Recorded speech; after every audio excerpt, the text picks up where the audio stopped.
Zai flipped the dial, brace against the tremor in my hands, and speak into the mic. This is your lifeline. Here's what the world looks like. 7 years in the sky. Once a gracious canvas, now bleeds vermilion at dawn and sputters cinders by dusk. Acid rain hisses across whatever soil still clings to life, burning the tender shoots that dare sprout in cracked pavement. Rivers that once carved canyons now lie bone dry, their beds exposed like fractured skulls. In their place, dust storms rage sinister, rolling maelstroms that swallow the horizon and choke lungs in seconds. When the winds drop, the land reverberates with silence so heavy it tastes of loss. I stand on what used to be Main Street, though calling it a street feels like an insult. Storefronts once alive with neon Humar skeletal frames, their windows missing, interiors caked in red dust. The murals celebrating local heroes have peeled away, leaving ghostly outlines of smiling faces that never aged, even as everything around them decayed. The clock tower, the town's old pride, collapsed last winter with a thunder that split the dawn. Its ruined gears now share the plaza with scavengers, hunting cans, and wire. Government, a distant rumor. Word is that capitals fell first, overtaken by starving mobs, or swallowed by floods that rose 5 meters higher than engineers predicted. In their place sprouted militias in mismatched fatigues, some armed with good intentions and scientific know-how, others with nothing but machetes and desperation. I've seen both angels and monsters wearing the same dust-stained boots. Out here, authority is whoever controls the water cache, or the cache of bullets. Every settlement has its price. You either pay in goods, blood, or loyalty. Beyond the ruins, the wilderness has reclaimed its domain, but it's a savage wilderness. Wildfires, unquenchable, after seasons, without rain, sweep across forest and farmland alike. I've heard the crackle of burning pines miles away, even in the dead of night. The charred skeletons left behind are landmarks, no grim signposts. For navigation, turn left at the burnt oak, someone once said. Animals adapted or died. Most of the deer are gone. Predators prowl in unusual packs. Coyotes larger than my old dog roam the suburbs. Their howls, a chorus of hunger that echoes through hollow houses. Communities cling to survival in pockets. A handful of tents beneath a collapsed overpass. An abandoned mine where a tech-savvy group rigged solar panels to creaking cables. An orchard fenced with scavenged steel sheets, its soil enriched by composted scraps. Trey is word of mouth, whispered between runners carrying scrap electronics or precious seeds. Hope is bartered in pills for waterborne diseases, in hand-drawn maps to underground cisterns. And every night, if you're lucky, you can still catch a faint broadcast, this broadcastin' a frequency no one thought to jam. But nothing is stable. Tomorrow's storm could drown our only well. Some nights the temperature plummets, frosting the floors of tents and leaching heat from brittle bones. Other nights the humidity glazes the world in a black sweat so thick you can taste it between breaths. I've walked through both. I've seen the frame of an SUV twisted by a flash flood. And I've watched a firestorm turn a farmhouse into molten glass. Yet, even higher amid sputtering generators and rationed candles, there are moments that crack the gloom. A single flower blooming through a fissure in the asphalt. A child's laughter as they chase shadow light through shattered windows. A song hummed into the radio, carried on static, reminding us that despite everything, we remember how to dream.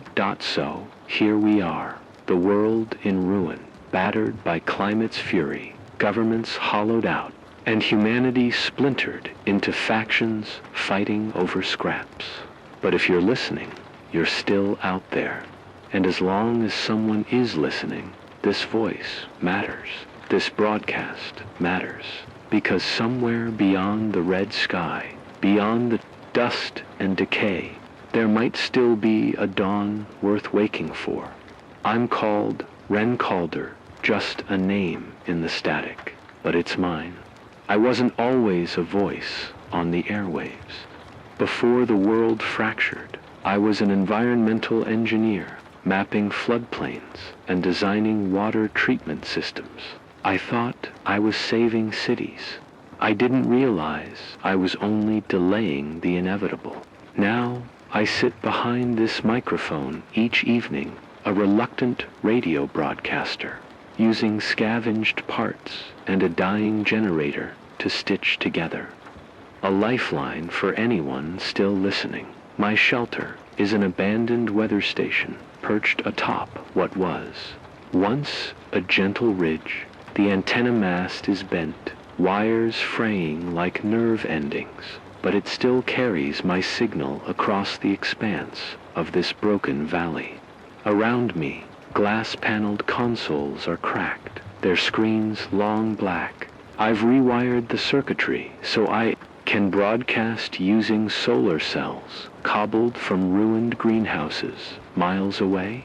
The panels are dusty, some cells shattered, but they catch enough sun at dusk to give me 2 hours of airtime before the generator's hum takes over. Survival here is a choreography of routines.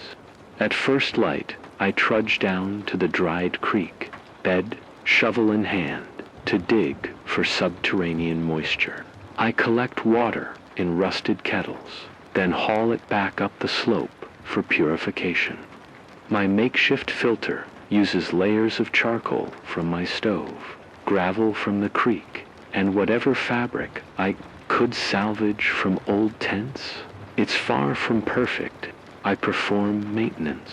I check the generator's oil, tighten the ignition wires, and scavenge for fuel in the wreckage of nearby towns.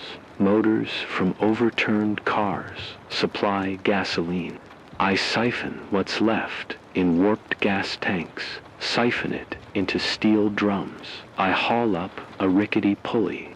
Each run is a gamble raider. Gangs roam the wasteland, and they're almost as hungry for fuel as they are for flesh. Once I came back to find my cache empty, cans punctured, footprints trailing into the dust. I learned to camouflage my tracks. After that, evenings are for broadcast. I cradle the microphone like a lifeline. My message is always the same. Location, water finds, tribal movements, storms on the horizon. But I also share more. The story of a fox cub I named Ember, who limped into my camp clutching a broken paw. I nursed her back to health until the day she vanished into the dusk, free at last. I talk about her because memory is resistance. If I stop remembering kindness, then what am I? I lost everything here, my family, my home, the abstract security of calling one place safe. The last time I saw my sister, she was helping me load sandbags against rising floodwaters. We laughed there was something defiant in our joy-bee, for the levee gave way and swept her downstream. I never found her body. These nights, I imagine her somewhere beyond this horizon, alive in some hidden refuge. It's both my curse and my salvation to cling to that fiction. What keeps me going isn't duty, exactly. It's not heroism, and it's not faith. It's the need to hear voices in return. When I broadcast, Sometimes I catch a crackle, a woman's whisper reporting a well at the old amusement park. A teenager swearing he spotted green shoots in a fallen city garden. Those voices are fragile, but they're proof that I'm not. Talking to myself, I've built a sparse community around the signal. There's Malik, the former chemistry teacher, who distills antibiotic tinctures from wild herbs. There's Joe, a heavy-set ex-delivery driver who patrols the ridge at dawn with a crossbow, warding off scavengers. They each have their own silences of loss, and some nights we share them over the radio, layering static between confessions. It's not much no feasts or celebrations, but it's human contact. It pulses through the wires. In my darker moments, I question the worth of it all. Why broadcast when the sky could fall in with one superstorm? Why salvage fuel for a generator that might blow a gasket at any second? Why feed a community that could turn on me when food runs out? But then I remember Ember's bright amber fur in the cold light, her steady gaze. I remember my sister's laughter as the floodwaters rose. I remember that once we thought the world was too big to break. I talk about science on the air, too. I explain how acidification corrodes metal more quickly, how shifting jet streams have rewired weather patterns. I share contour maps of hidden aquifers I downloaded back in the day, a gift of pre-collapse data. I still carry on a battered hard drive. In quieter moments, I translate complex terms into plain language so someone out there can rig a low-tech pump or identify a medicinal plant. Knowledge is currency, here more valuable than bullets or canned meat. Still, knowledge alone isn't enough. What I broadcast most is cautionary poetry lines. I scribble on scrap paper when insomnia claws at my mind. Tonight's closing. Remember the taste of rain on your tongue.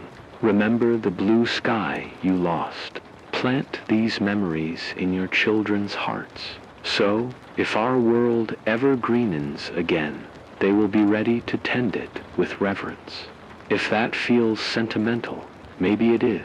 But in a world that stopped remembering blue, sentiment is subversion. Perhaps my greatest fear is that the broadcast will die with me. I've watched waveforms flicker, then fade in other channels. Stations that once crackled with life now sit empty, their towers toppled. I'm not foolish enough to assume I'll outlast the generator or the solar cells. Yet each dawn, when I climb back up the ridge and relight the pilot flame in the stove, I make a choice to keep telling the story of us, of what was lost and what, however unlikely, might be found again. I am Ren Calder, the engineer, the survivor, the voice in the static. I have no grand plan, no promised land. I have only this nightly ritual, this broadcast, this stubborn refusal to disappear mid-sentence.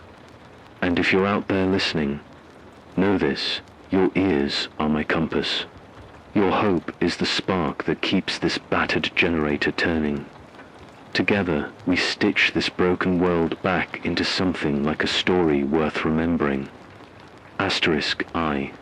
Switch the generator to the highest setting and let the buzz fill the room before leaning into the microphone. Tonight, I'm taking you closer to the edge. This is Ren Calder, and I'll tell you what's come for us. For 8 years, we've begged the sky for mercy. Now, the drought isn't just a background hum, it's an active predator. Our last reliable well, 12 meters deep, has gone dry. We drilled until the drill bit spat its last spark, and the steel pipe lay empty. Up here, the barometer's been stuck low for months. High-pressure systems sit like molten lids over the continent, baking every water source into dust. Daytime highs routinely breach 50, 622 F, and nighttime lows hover around 30 degrees Celsius, 86 degrees Fahrenheit, giving us no respite. Without evaporation-driven convection, the clouds have no reason to form. The hydrological cycle has stalled, and we're the ones caught in its gridlock. Yesterday, I ran supply recon with Joe. We crested the ridge and saw them, a convoy of scavengers in rusted pickups, tarpaulins flapping like black flags. Their lead vehicle carried an improvised tanker, and they were siphoning moisture from a collapsed spa resort's hot springs, our only remaining geothermal seep. I raised the crosshairs, but Joe shook her head. "We don't want blood today," she whispered. Instead, we slipped downwind, collected what brackish water they left behind, and retreated. Their raid cost them nothing. It cost us another chance at cooperation. Further east, Malik encountered a rival group claiming stewardship over a railway cistern. They demand tides of fuel and bullets, or they'll seal the vault shut. Malik tried to negotiate trade antibiotic creams for a share of water, but they laughed, their leader's voice scraping metal on metal. In this world, knowledge isn't enough. Fear and firepower rule. It's not just drought. From the scorched valleys, great dust devils, rise miniature tornadoes of sand that swallow men whole. Last week, I watched one consume a foraging party. They radioed a warning, huge column, 2 kilometers tall heading east. 2 minutes later, static. Their footprints vanished under a blanket of ochre. Those storms carry particulate matter so fine it bypasses even the best fabric filters. It lodges in lungs, scar tissue forms, and respiratory failure follows. Even wildfires, once a seasonal hazard, now rage uncontrollably. The temperature inversion we relied on for cooler nights broke down when smoke plumes reached the stratosphere.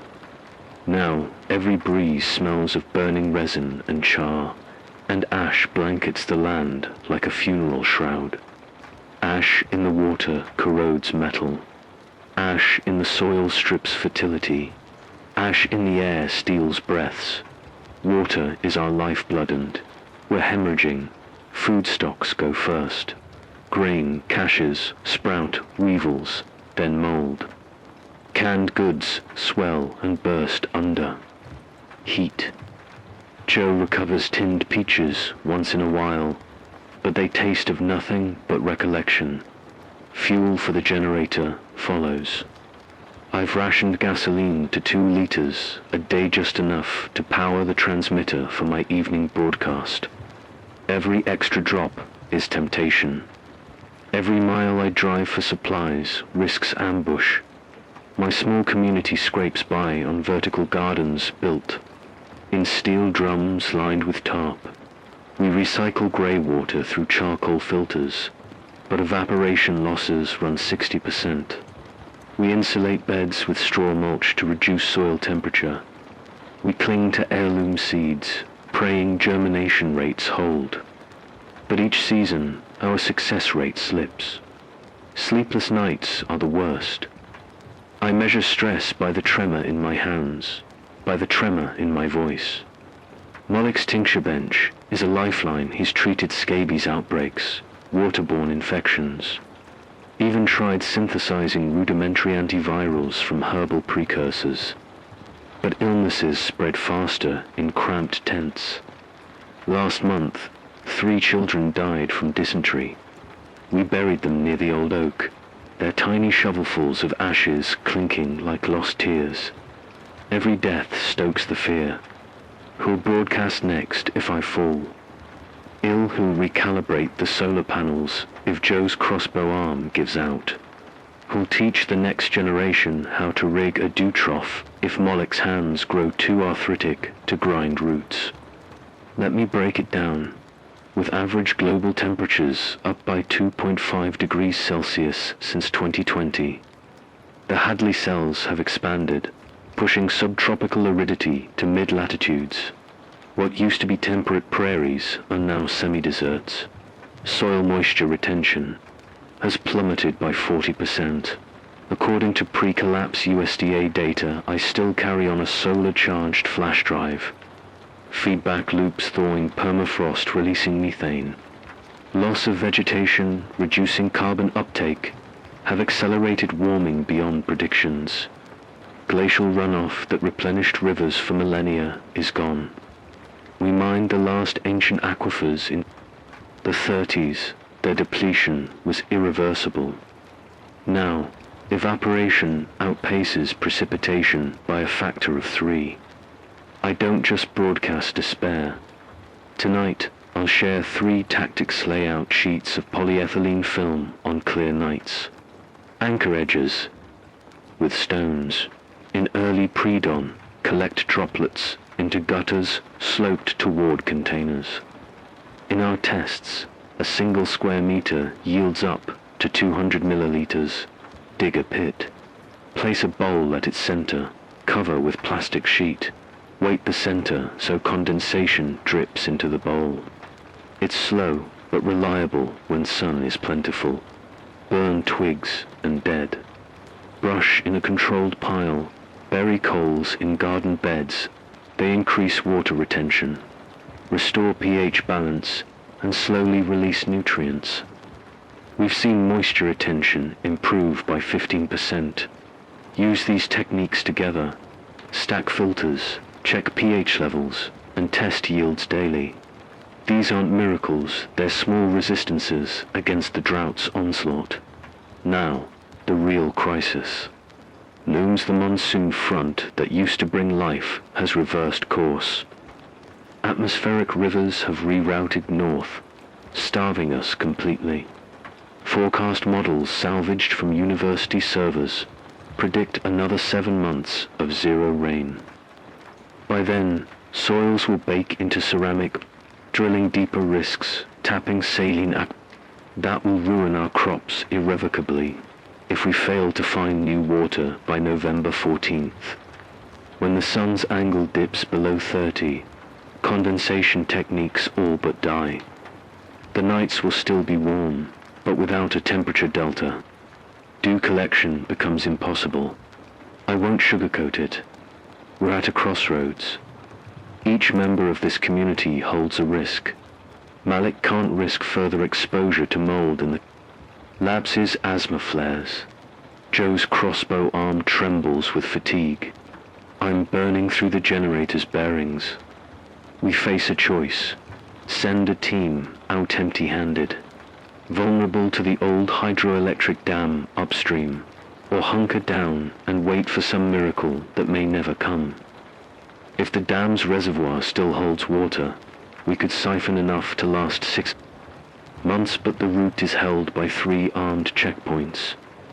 This evening, I'll broadcast that choice. I'll describe coordinates and potential trade offerings. I'll ask who volunteers, who stays to defend this ridge, and whoever answers will sign a pact we might not return from. So, here's where we stand. The air is thick with dust. The well is dry. Our fuel runs low. Disease is a whisper from the latrine. Raiders circle like vultures. Seasonal shifts betray. Us and the faint hope of rain is a distant echo. Each dawn, I climb to this booth and pray the sun still powers the panels. Each night, I broadcast tactics, warnings, memories to someone out there who might repurpose them, spread them, or at least know they're not alone. Because if this signal dies, if these words stop, then what proof remains that we fought back? That we tried to adapt with science rather than succumb to savagery? That we valued human life enough to teach survival, not just survival of the fittest? Tonight's transmission closes with a line for whoever hears it. Mark your calendars, November 14th. If no rain falls by then, you know why. Plan accordingly, build those stills, guard your wells, trust sparingly but share knowledge freely. Above all, broadcast what you learn. And if you find water, tell me, tell us all, we're counting on you. I pause. The generator huffs. In the silence, I imagine thousands of ears tuning in. Somewhere, someone will hear. And perhaps, perhaps, they'll rise to meet the crisis we've mapped out, the crisis we're all entangled in. Because despite every lost well, every dust storm, every bullet fired in hunger, we've still got one tool no desert can crush. Communication. So I sign, off-worn, terrified but unbowed. This is Ren Calder, holding the line in a dying world.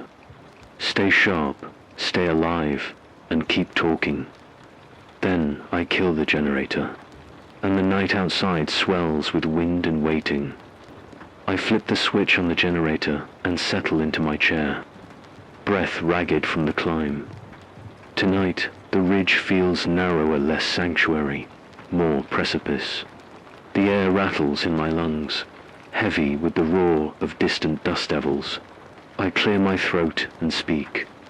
We're down to one last drum of purified water. One that's 20 liters.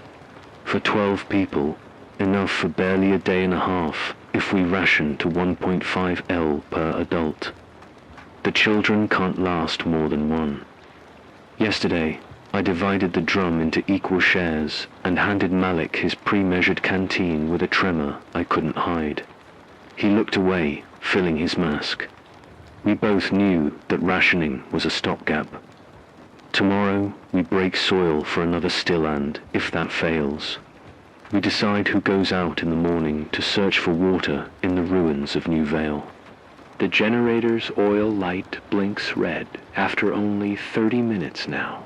The bearings whine. I scavenged the spare from a half-buried irrigation pump last week, but it's already worn. Fuel is worse. I'm down to 3 liters in reserve and hesitate each time Joe asks for extra runtime to solder her crossbow modifications. The panels catch sun for 3 hours fewer each week's storm clouds, thicker haze, more ash. We've planted 3 weatherproof gauges to track solar output each day. They sags by 5%. At this rate, the transmitter may die by mid-October unless we score a fresh engine or a stash of refined fuel. Pre-dawn, alarms crack like gunshots. Joe's wound beacon flares in the gloom. Raiders. We scramble to the slit windows. Headlamps bob along the access trail. I see their silhouettes, 5 figures. Rifles raised. Last month, they raided our seed vault. This time, they want water. We have 2 options, trade or fight. Malik argues trade. Joe readies her bolt. I freeze the broadcast script in my mind. Tonight's message, the coordinates to our fallback camp.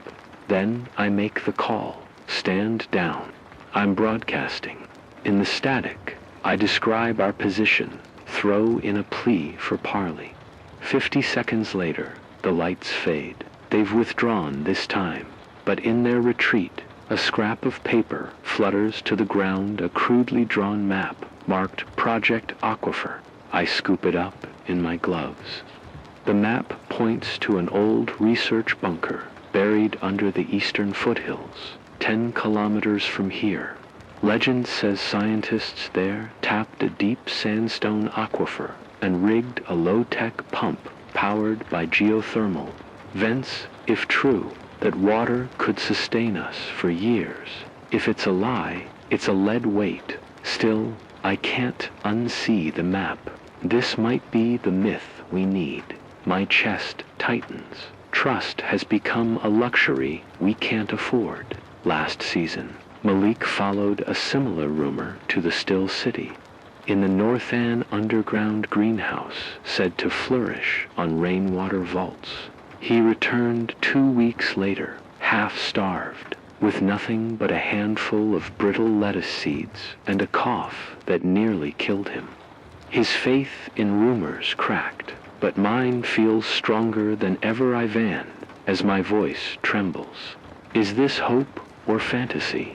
I don't know. All I have is the map and the memory of my sister's laughter before the levee broke. I owe her the chance to laugh again. Daylight brings ash.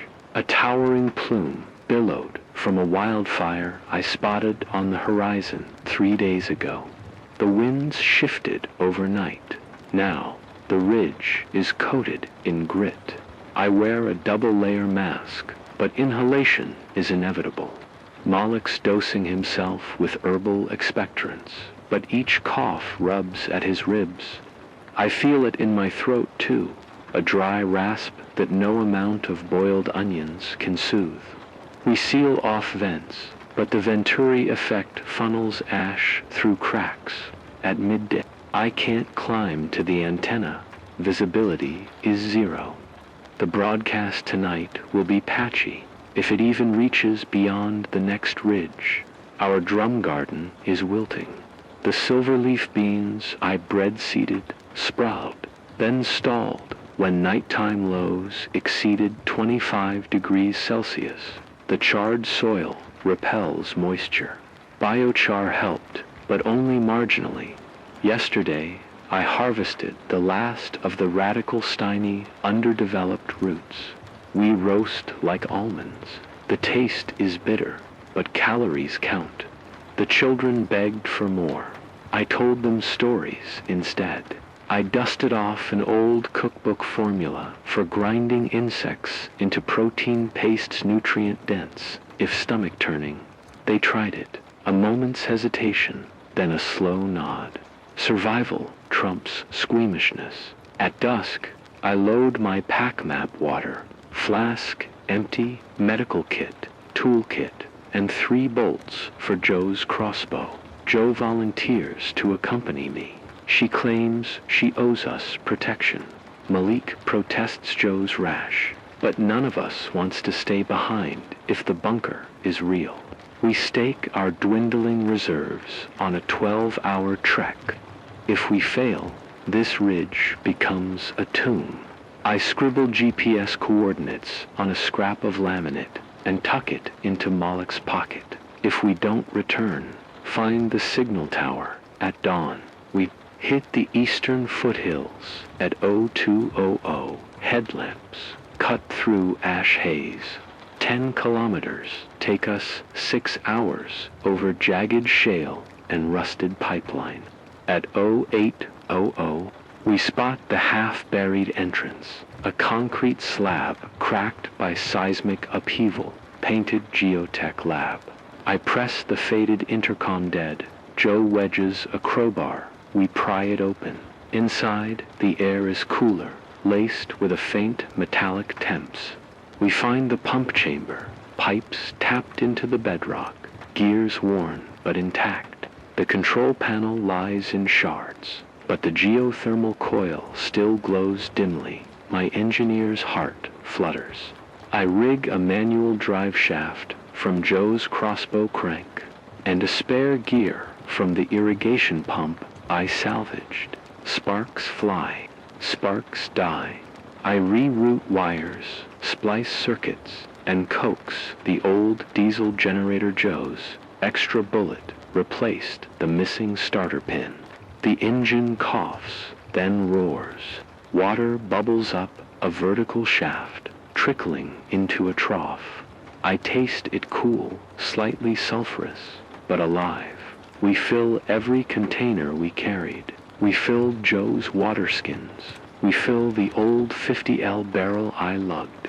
We fill our lungs with relief. But the bunker isn't empty. In a back chamber, we find journals and ration logs entries from the final days before collapse. Scientists guarded the pump fiercely. They shot intruders. They starved. They died. Alone, their last note reads, "Water is salvation, but it breeds greed." We realize sharing this find will unleash a stampede of desperate souls. Raiders, militias, rival camps. The pump can handle 3 drums a day. Not enough for the masses. If we return with this secret, do we risk drawing predators to our ridge? Or do we keep it silent, hoarding salvation for our few? While I wrestle with that truth, we hear the rumble of engines. Outside raiders traced our footprints. Joe by the entrance, crossbow ready. I press my back against the pipes, heart hammering. The first bolt punctures the metal skin of one truck, and the raid leader yells. The dust from ash swirls in the shaft, blinding me. I flip switches. The pump roars louder, drowning out their shouts. We hose the steel barrier with water steam hisses as it cools the metal. Raiders pause, guns raised. I slip behind them, bolt the hatch, and bolt the hatch. The bunker seals us with a mechanical clang, sealed in stone. We stare at each other, wet and trembling. Water flows relentlessly now. Joe pumps the crank, filling jerry cans with triumphant splashes. Malaku caught up with us after hearing the gunfire on a scratchy repeater, punches his fist into his palm. We can't leave it like this, he says. We have to do something for the others.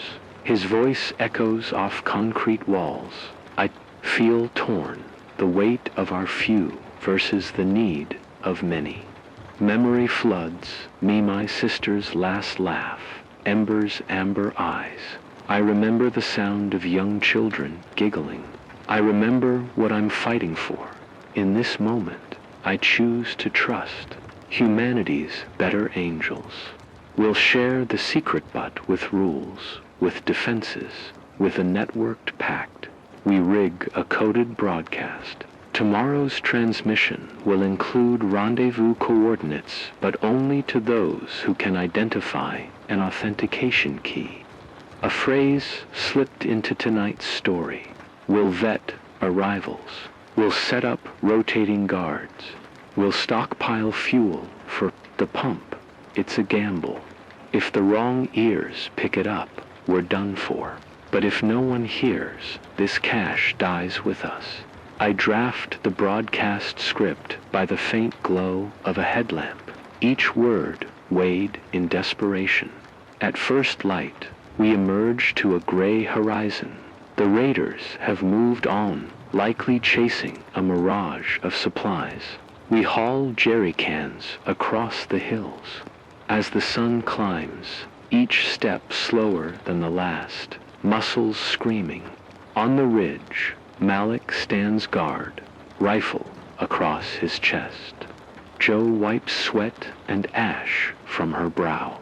I ignite the generator and smile, tired, relieved, terrified. The pump's water will keep us alive, but at what cost? Tonight, I'll speak in code. If you hunger for water more than fear its keepers, meet me where the earth breathes steam. Bring proof of honest labor, a seed sprouted in ash, a bolt crafted by hand, a tincture distilled from desert root. Prove you came by sweat, not by blade. Only then will the wellhead open. I pause before signing off. My chest aches. The ridge is lighter now, buoyed by that secret, but heavier with what it demands. I don't know who will show, or how many. I don't know if this rising action is our salvation or our undoing. But I do know this. In the crucible of crisis, we must risk trust to rebuild trust. We must risk hope to find hope. And as long as static crackles through these wires, we remain utterly, defiantly alive. The horizon to the east boils with unnatural light, not dawn something worse. A rolling wall of thunderhead, blacker than obsidian, jagged with lightning that crackles in silent arcs. Dust swirls at its base, hungry for any life it can swallow. The air tastes metallic, charged with ozone, and promise of ruin. I've seen storms before, ash-laden tempests that seared skin, sudden flash floods that swallowed entire towns. But this is supercell, born of toxic rain and heat, is new. The collapse of the monsoon front cracked open a meteorological anomaly that even my ancient models can't diagnose. All I know is it's heading straight for us. Joe, I bark. Malik sound off. Joe's voice trembles on the repeater. Here, storms too big for shelter. Winds over 100 clicks. Malik adds, temperatures dropped 20 degrees in 10 minutes, unheard of. Our small community huddles beside me, faces gray in generator light. Children press close to their guardians. The sick clutch blankets. We've prepared as best we could, reinforced bulkheads, trench drains around tents, emergency pumps to flush ash out of water barrels, but nothing stops wind like this. Switch to live mode. Listen up. I broadcast storms, a killer. Follow the trenches. Head to the steel-reinforced bunker. If you can't make it, find low ground and cover your faces. Stay in pairs. Repeat, stay in pairs. Lines. Crackle with confirmation's 15 voices scattered across ruins. Then silence. We brace. The storm arrives with a deafening roar, as if the world's lungs exhaled one final breath. The generator hiccups under the strain, sputters, then dies. Static floods the cabin. I slam my hand on the console, praying the backup battery holds. Outside, the night explodes. Walls of wind slam the ridge, tearing away tarp, snapping poles. Dust and ash batter us. I taste grit in my teeth. Rain falls, black rain, laced with acid and chemicals. The bunker door shudders. I shove my shoulder against it, half lifted by the wind, crossbow clutched like a lifeline. I scramble out, boots slipping in sludge, and grab her before she's lifted skyward. A shard of metal has nicked my cheek. Joe's eyes are wide, bright with fear and adrenaline.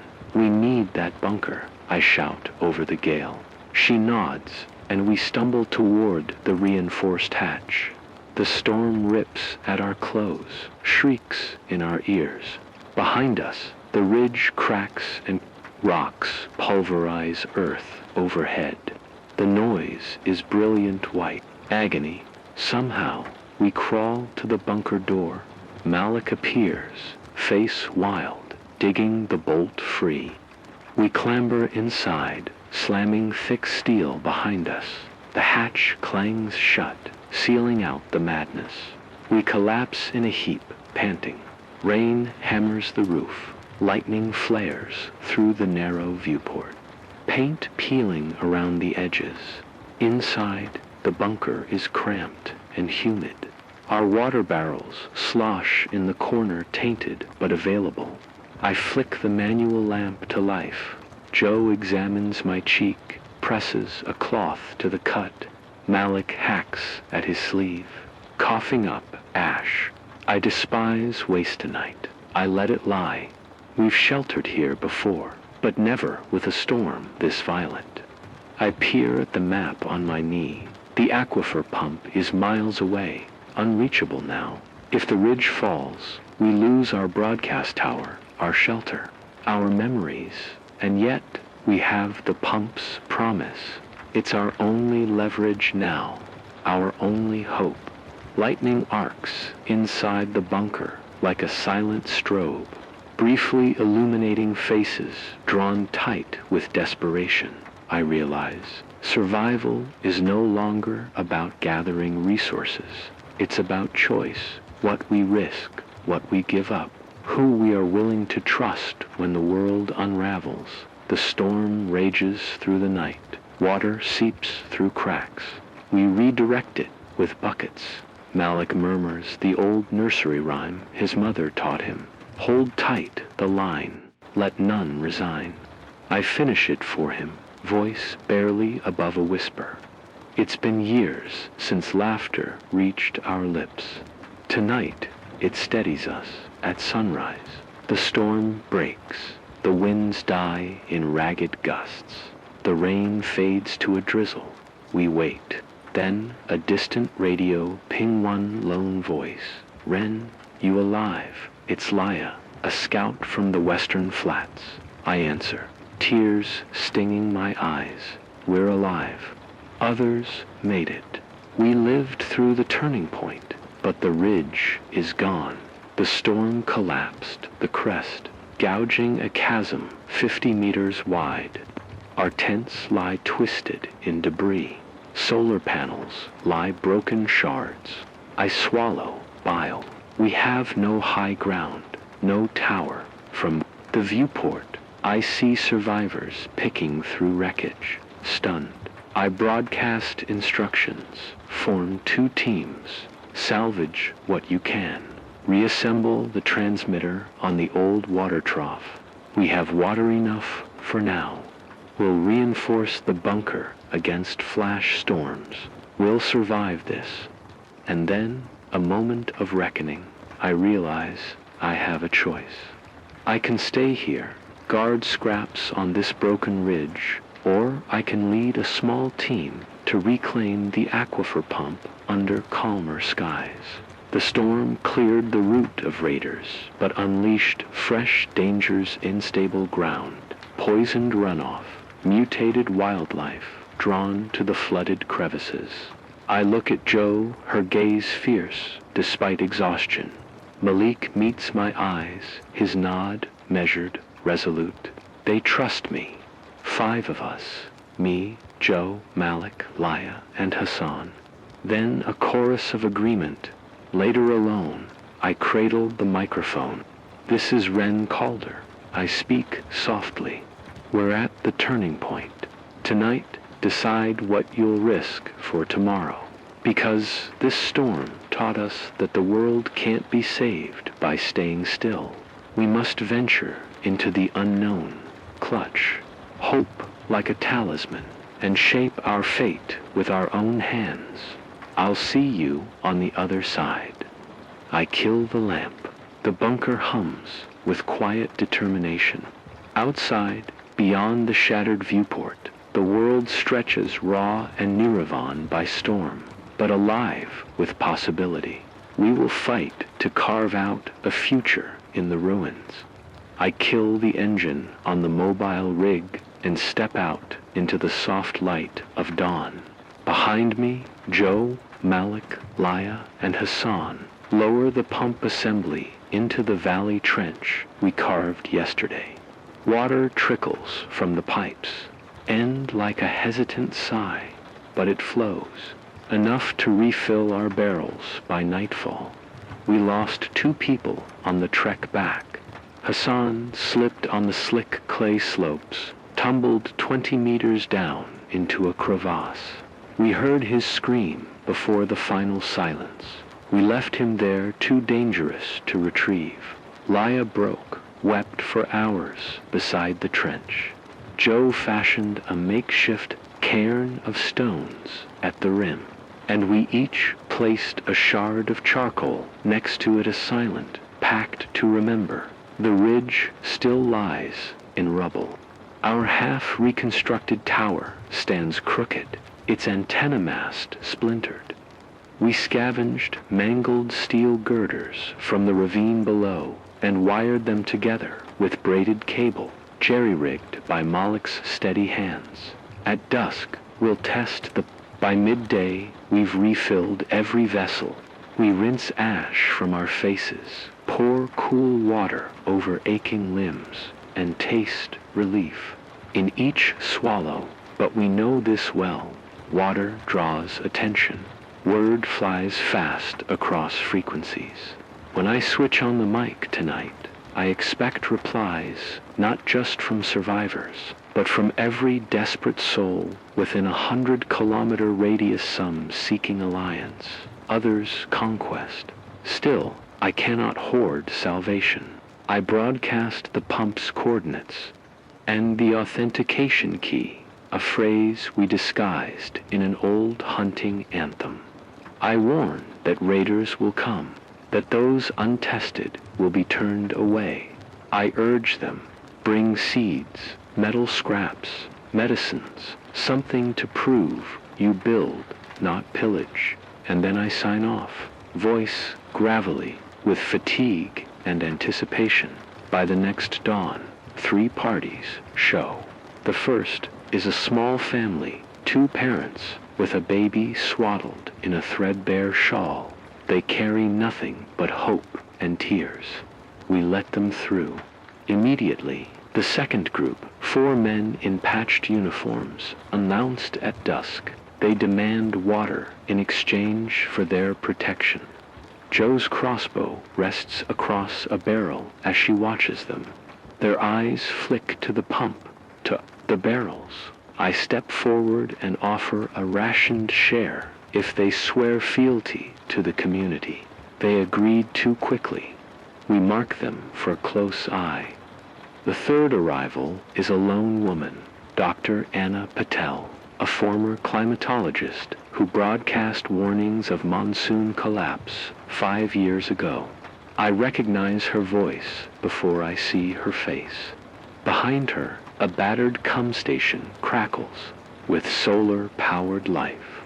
She's followed my signal here to study the aquifer's chemistry.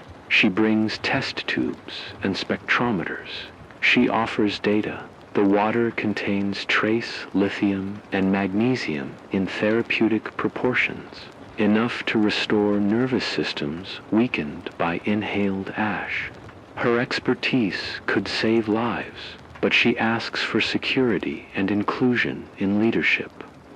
I feel the weight of responsibility settle on my shoulders. In these past weeks, I've spoken into the void, mapped strategies, coaxed water from stone, and made life or death choices. I see now that leadership is not about strength alone, but about listening to fear, to hope, to the quiet wisdom in a baby's cry or a scientist's data. I realize how hollow my broadcasts once felt when I spoke only for survival. Now, each word carries the echo of other lives. Outside the fragile perimeter, nature toggles between healing and harm. The black rain returns in vista-wide Shitza, reminder that toxins remain. Yet beneath the shattered ground, sprouts of mustard greens push through the rubble. In the furrows we've furrowed around the pump trench, we sow seeds recommended by Dr. Patel, halophytes that tolerate the waters. Mineral load, small leaves unfurl in the charred soil. I watch them, incredulous life's stubborn persistence, refusing to surrender. Overhead, the sky lightens to a pale wash. The first genuine clouds in months drift from the west, dark at their core. We watch them with cautious wonder. Is this monsoon rebounding, or just another false promise? We do not know, but we feel in our bones that the world still breathes inside the quarters. We share meals cooked on the communal stove grains, tubers, watercress from the shallow pools. We place mugs of herbal tea in each other's hands, spiced with wild mint. We sit in a circle at night, the generator hum pulsed down for silence, and speak our names, our stories, our scars. Joe talks about her childhood farm before the heat waves. Malik recounts the first time he cured a patient with his tinctures. Laya confesses the guilt of leaving her siblings behind. Dr. Patel describes her final lecture before universities collapsed. When my turn comes, I tell them about my sister's laugh and Ember's amber eyes. I confess the shame of my engineers. I speak of the radio's hum as both my burden and my salvation. When I finish, there is quiet. Then hands reach out, a family's clasp, a scientist's nod, a scavenger's acceptance. We are no longer just survivors. We are a community. The crooked tower stands once more, reinforced with welded girders and thick guy wires. Tonight, we test the transmitter. Dr. Patel supervises voltage checks. Joe climbs to replace a burned-out insulator. Leah and Hassan guard the base. I sit at the console, fear and hope flickering in equal measure. I switch on the generator. The coil hums. I adjust the dial. The needle jumps to broadcast frequency. I speak. This is Wren Calder, and we have water flowing freely at 50 liters per day. We have food sprouts in the earth and expertise to heal the sick. We have space for those who come with honest hands and honest hearts. We are rebuilding slowly, but with purpose. Tune in at 25.4 megahertz for updates. The generator roars, the tower trembles, and then replies, cheers, thank yous, sobs of relief across the static. Somewhere far beyond the ridge, a radio crackles back to life. The network begins anew. Alone by the console afterward, I run my fingers over the microphone's cool metal. I think of the man I was, the engineer, clutching blueprints, and the voice I became, a survivor mapping hope from the wreckage. I am both and neither. I understand now that knowledge must be tempered with compassion, that survival must serve life, not just existence. The scars on my cheek have healed into a thin line. My hands bear calluses from pump handles and gear shafts. My voice holds a new cadenceless urgency, more invitation. I realize I no longer broadcast just to prove I exist. I broadcast to connect, to build, to reclaim what was lost day by day. We expand our garden plots around the pump's runoff channels. We set up a water testing lab in a reinforced shipping container. We teach newcomers how to rig dew collectors and solar stills. We debate hours of generator use and ration schedules. Arguments flare, then cool. Decisions get made by vote, by consensus. It's messy, it's human. It's a fragile attempt at civilization in a world that nearly forgot the word. On clear nights, I step outside and lift my face to the sky. The stars glare through thinning haze cosmic audience, indifferent to our struggles, yet witness to our persistence. I whisper to them, to Ember's spirit, to my sister's laughter. We are still here. We are still trying. 2 weeks after the climax, the first real rainfall in 8 years drips onto our solar panels.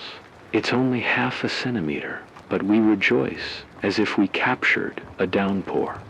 Dr. Patel dances in the mud. Joe laughs, her arms outstretched. Malik collects samples with scientific glee. Even the children splash in puddles, their giggles a melody. We almost forgot existed. The aquifer's flow steadies. The garden sprouts thrive. The tower's broadcast draws newcomers with skills we need. Mechanics, medics, teachers. We're far from safe. The world remains scarred. The scars run deep into soil, into lungs, into hearts. But we have turned a corner. We have carved out a space where drought yields to dew, where raids yield to trade, where fear yields to solidarity. I stand at the edge of the rebuilt ridge, microphone in hand, dusty boots rooted in softened earth. I take a deep breath, feeling moisture on my tongue for the first time without rationing. I think of every choice, every fracture in the world, and in myself. I think of the turning point when the storm could have swallowed us, and instead we fought back with water and words. This world will never be as it was. It might not heal in my lifetime, but I have seen new green shoots, heard new voices, felt new rain, and I have learned that fractured things can be pieced together, stone by stone, voice by voice, heart by heart. Stay with me, stay with each other, and let our story be the one we write together. The first raindrops patter on the console, and in that rhythm, behind me, the low hum of the pumps keeps the aquifer's lifeblood flowing. Ahead of me, the ridge is dark, save for stray lanterns, flickering like distant stars. I take a slow, steadying breath and speak. Friends, I'll admit, I thought we'd lose this fight. When the storm shattered our ridge, when Hassan fell, when the black rain scorched our hopes each time, I asked myself if any of this was worth the cost. But tonight, as I sit here with water at my fingertips and voices across the airwaves, I understand hope is not a guarantee. It's a choice we make again and again, even when the path ahead is shrouded in ash. Hope is fragile. I remember the first tentative rainfall, the half centimeter that turned parched solar panels into slick mirrors. I remember Dr. Patel dancing in mud like a child, Joe laughing with arms outstretched, Malik's eyes bright as he tested water samples. I remember the children's giggles as they splashed in puddles, discovering joy in droplets. That moment could have been a cruel mirage, a trick of the weather, but it wasn't. It was real. And in that reality, we found the will to keep going. We stand at the precipice of tomorrow, knowing full well the world beyond this ridge remains scarred. Acid rains still lurk in distant clouds. Raiders still roam the shattered valleys. Seasonal shifts will rage and falter, seasons without seasons. The aquifer's flow may slow, or the pump's gears may seize. The generator's bearings will wear, the solar panels will crack, and the fuel barrels will dwindle once more. Survival is not a summit reached. It is a ridge we traverse, step by cautious step. Yet tanned, this is our defiant side look around our makeshift community and see the small victories that build a lasting future. The greenhouse frames welded from wreckage, the terraced gardens fed by treated runoff, the water testing lab humming in a shipping container repurposed as a classroom, the council of voices that gathers under lantern light to debate, decide, and dream. We have not conjured paradise. We have forged something more honest, a fragile web of solidarity in a world that tried to rip us apart tonight. I reflect on my own journey from engineer drafting blueprints for flood walls, to a lone broadcaster coaxing water from stone, to a reluctant leader building a community out of ash. My hands bear calluses, my voice bears scars. I have known guilt for the levees that failed, for the voices I could not save, for the lives weighed against the few I could sustain. Yet I have also known purpose, the spark of connection, when a distant broadcast crackles back with someone's voice saying, "I'm here, we're here." That spark is more vital than any dam, more sustaining than any cache of supplies. It is proof that we matter to one another. Looking ahead, I know the work must continue. Tomorrow, I will lead a team to scout northern highlands for additional springs. Next week, we'll trial a new biochar blend to boost garden yields. In a month, Dr. Patel plans to train water monitors from each new arrival group. Each plan hinges on countless variables, weather resources, human will, and each plan is a promise that we refuse to bow to despair, that we will adapt, innovate, and rebuild. But promises are only as strong as the hands that keep them. I see those hands here, calloused, shaking, but unwavering. I hear those voices, cautious, often tired, but still curious. I taste that water, harsh with minerals, yet sweet with survival. In these small, imperfect things, our future takes shape. So here is my final message, carried on this frequency one last time tonight. Stay curious. Question every rumor. Test every source. But don't let skepticism bind you. Let it sharpen you. Stay connected. Share what you learn about water collection, seed preservation, makeshift medicine, but also share your fears, your laughter, your songs. Stay resilient.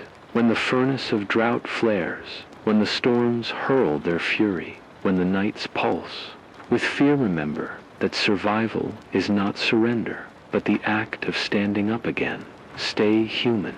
In a world that rewards brute strength, kindness is our greatest weapon.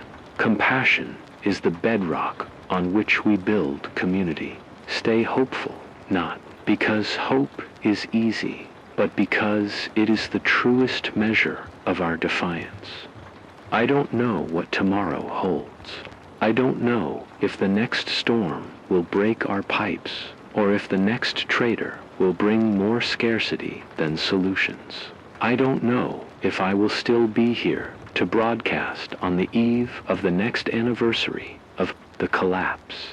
What I do know is this: for today, I have enough to keep fighting, enough to keep believing that this battered land can green again, that these fractured lives can stitch back together, that our voices in the static can harmonize into something only humanity can sing.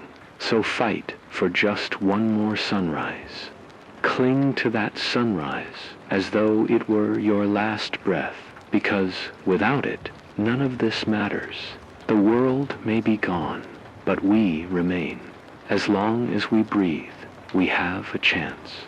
This is Ren Calder, signing off, not in despair, but in tempered hope. Stay alive, stay human, and on the next dawn, be ready to build again.